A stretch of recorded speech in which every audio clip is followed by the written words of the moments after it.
have a debate, shall we? We are just hours away from tonight's GOP debate doubleheader in Milwaukee, which you can see on our sister network, Fox Business. The candidates will be duking it out over the economy at 7 p.m. Chris Christie, Mike Huckabee, Rick Santorum, and Bobby Jindal. Then at 9 p.m., set the table for a party of 8. Trump, Carson, Rubio, Cruz, Bush, Fiorina, Kasich, and Paul. But the fireworks have already started. Frontrunners Ben Carson and Donald Trump sparring over some apparent discrepancies in Carson's biography. We begin with Dr. Carson on O'Reilly. I could spend from now until the election, on the defensive about something that somebody is accusing me of, because I have written a lot of books and I have given a lot of speeches. Or we could talk about the things that are important, the things that are threatening the future of our children and that are threatening the world. He wrote in his book that he had a either pathological disease or pathological temper. When you say that you're pathological about something, like usually you associate it with the word liar. He's a pathological liar. But he actually wrote that word in his book. That wasn't me saying it. Also to watch tonight, many believe it could be a make-or-break moment for the once presumptive frontrunner, Jeb Bush. Syndicated columnist Charles Krauthammer. I think in the end, this debate is all about one thing, Jeb Bush. He's had 3 bad debates, one more, and he's not going to drop out of the race, but he'll really be dead man walking. He's got to show a spark, and that means a moment. So tonight is make or break, and joining us from Milwaukee, someone who is usually sitting with us on the couch, one of tonight's moderators, our own Sandra Smith. Hey, Sandra. Hi, Andrea. Welcome to Milwaukee. Yes, and we're excited to have you on Outnumbered today, but you're on the other side of this. Okay, so Sandra, you are moderating that first debate, which some candidates have used as a jumping off point to get on that main stage. We saw Carly Fiorina use it. Now tonight, Chris Christie, who's usually at the later debate, he's going to be at that first debate. And I think a lot of those candidates are going to be using Carly's strategy to somehow propel themselves onto that main stage. How are you going to go about tonight's questioning? I know you're focused on the economy, but give us a little window into what you're thinking.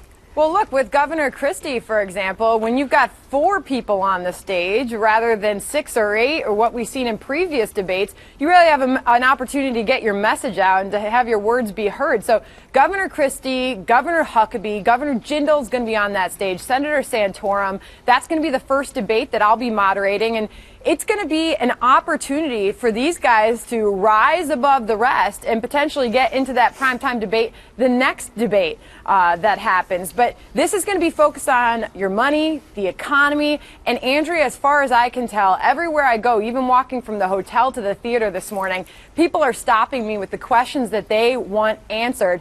And the top of the American people's list is the economy. People are still worried. They want to know what's happening in America, what the future is for jobs and taxes, small business. So that's going to be the focus, and we're going to talk to those guys about it tonight. All right, Dean, what is your focus for this evening? Do you agree with some of the people who have asked Sandra? They want to talk about jobs. They want to talk about the economy. What are you looking for? It's all about the economy, stupid. I mean, that's the clear line. Everybody knows that. I want to hear a lot about tax plans, because our current tax structure is ridiculous. Hear, hear.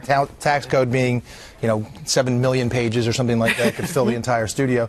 It's ridiculous, and nobody can do their own taxes. So I want to hear a lot about that. I think in the first debate, it's going to be really interesting to hear Christie sort of dominate that. I think he's going to sort of dominate that group, and maybe he'll have a Fiorina moment. And I know John Kasich is very good on the economy, so I'm interested to see what he has to say. It's going to be interesting. But I'm glad that people are focusing on this. I'm not going to pick on the former debate, but this should be about the economy, and we should hear some really good questions. Yeah.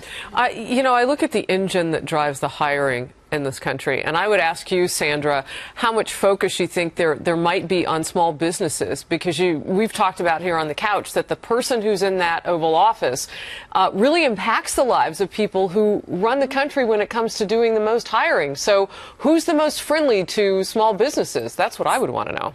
Harris Small Business, the engine of growth in America, and they want to talk about taxes. They want to talk about regulations that have stifled their ability to do business and hire more workers. So we want to talk about the income tax rate, but we also want to talk about the corporate tax rate in this country, because we've talked about it on the couch. Is our corporate tax rate, is our system setting us up for competitive business in America? Or are businesses looking at the landscape and saying, we'll go somewhere else? So corporate tax has to be a huge discussion as well, because we've seen our large corporations unwilling to stay headquartered here because they look at places like Ireland that have a 12.5% tax rate, while we have a 35% tax rate. So this has been a huge point of contention for business in America. Sandra, and one of the keys is to force them to give details. I mean, that's the thing that viewers get upset about, is when they talk in platitudes about the fact that you want to unleash small business, that you want to lower taxes, and people shout at their television, how are you going to pay for that? How are you going to curb spending in Washington? You want them to tell you details of how exactly they're going to get it done. I was talking to Rand Paul recently, and I said, give me your first step in curbing entitlements and getting that under control. And he said, I would raise the retirement age for Social Security. How do you plan to keep people to the details so that rather than, talking in platitudes, they give specifics about their plan? Well, we have the luxury of being the fourth debate, Melissa. So we've heard a lot of the generics. We've heard a lot of the broad looks that these guys have on the economy, and foreign policy, by the way, will be a big part of the conversation tonight as well. So now it's time to get those specifics. And while we're not out there to get any of these candidates or put them in a corner, we are out to ask the question in a way that we can dial it in a little bit more. People keep saying, all right, so the governor or the senator says they're going to create jobs for America, but how specifically are they going to allow for a business-friendly environment in this country that allows small and large business to hire? So we're going to get those questions answered for you tonight, Melissa. I can't give away my secrets. I can't give away my questions. No, we don't want you to. Sandra, I would also like to know, like you were saying about small business and the economy and taxes, how are they going to affect the inner city populace? Are they willing to go into the inner city populace and explain to them what specifically they're going to do for them, so that they can get a leg up? Take Governor Jindal's. Governor Jindal has recently said that every American child should strive to be and live in the middle class. Well, what exactly does he mean by that? And what is the middle class in America today?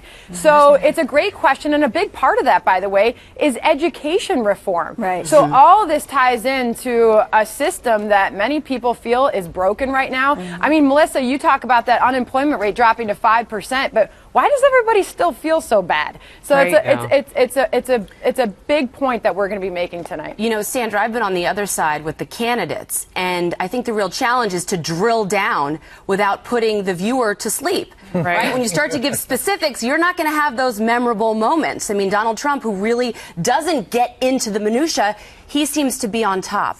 So I want to also ask you, the two issues that have dominated this political campaign have been foreign policy and immigration. Are you going to drill into things like the cost of war and the cost of our illegal immigration problem? And defense, yeah, absolutely. Foreign policy is going to be a big focus tonight, because guess what? None of us have the privilege to do business in America and work and live in America unless we're safe and unless we're protecting our front lines. So foreign policy is going to be a big discussion. Obviously, we're going to also be talking about the Syrian refugee situation. A lot of these candidates have very different views on if they would allow refugees into the United States. We'll be asking them about that. But as far as foreign policy, a big part of that is asking these candidates about spending. And by the way, when you talk about spending and where they're going to be cutting back, we also want to know where's the good spending? You know, what's an example of where you do believe that we should spending more? So it's been so fun to look back at everything these candidates have said and all the previous debates, and what an opportunity to talk to these candidates that are making a run for the presidency tonight. It's going to be a heck of a night. And Andrea, nobody's going to be falling asleep. The specifics is what everybody keeps tweeting me. I'm now on Facebook, by the way, and it's amazing getting the response from people who are so tired of just hearing the generic answers, right? They want those specifics, so we're going to get them for you guys. Well, one thing's for sure, before we let you go, that kind of ties all this together, is that nearly $20 trillion in debt that we keep hearing about during the current president's time in office. By the time he leaves, we'll be approaching that ginormous number. And I'm just curious, as you talk about war spending and everything else, how will you kind of bring that up in the conversation? Because to me, it's like it's raining outside, and if you can deal deal with the debt, then you get to stand underneath the umbrella. And is somebody who says that they're going to cut back in such critical areas, are they electable? That's a big thing as well. Can you sit there and say you're going to cut back this much and still be elected? So that will be a part of the conversation, but we are looking at $18 trillion in debt and counting.